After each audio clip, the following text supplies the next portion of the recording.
Percaya nggak dengan cerita saya tadi macet di jalan gitu, ada malaikat digebukin digantung di pohon? Kalau percaya sih enggak sih makanya Pak ya. Enggak ya. Tapi ada kisah yang lebih tragis. Ada Tuhan digantung di kayu salib, dibunuh. Ini ada kisah ini dan itu baik, Bang. Tapi orang percaya sama saya tapi nggak percaya Pak Abi.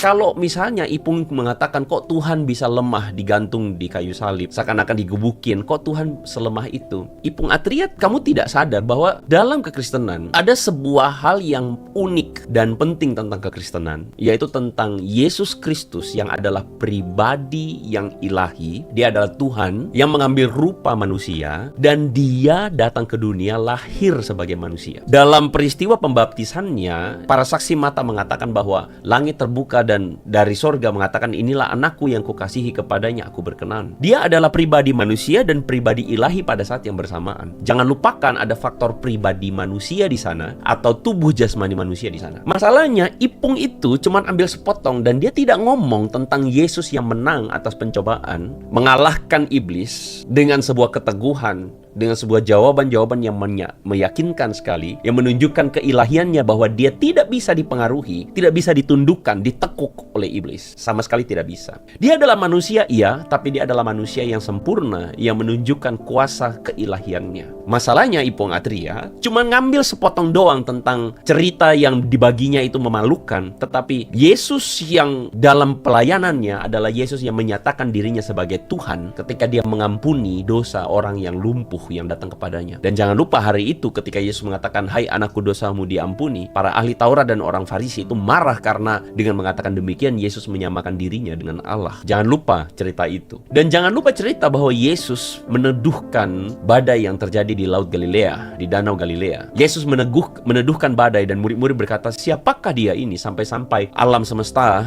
tunduk kepada dia? Kalau bukan Tuhan, siapa lagi? Siapakah manusia yang bisa menundukkan alam semesta? Jangan lupa bahwa Ipung Atria tidak mengambil kisah ketika Yesus bertransfigurasi di bukit. Ketika di situ ada Elia dan Musa yang muncul bersama-sama dengan Yesus dan muncul sebagai dua saksi. Dua saksi yang menyatakan keilahian Yesus. Dan jangan lupa ada kisah di mana Yesus mengatakan dirinya sebagai sebelum Abraham ada, aku ada. Ini adalah sebuah hal yang sebenarnya tidak bisa dibantah, tidak bisa dipungkiri, tidak bisa sekali lagi dibantah bahwa memang demikianlah Yesus. Dia adalah pribadi yang ilahi. Dan jangan lupa, Ipung Atria cuma ambil sepotong tentang Yesus yang disalibkan. Tapi Anda jangan lupa sebagai orang Kristen bahwa Yesus itu bukan cuma disalibkan tetapi dibangkitkan. Itu adalah sesuatu yang harus dilihat secara seutuhnya, bukan cuma soal Tuhan yang kemudian dipaku di kayu salib. Tidak sesimpel itu ceritanya.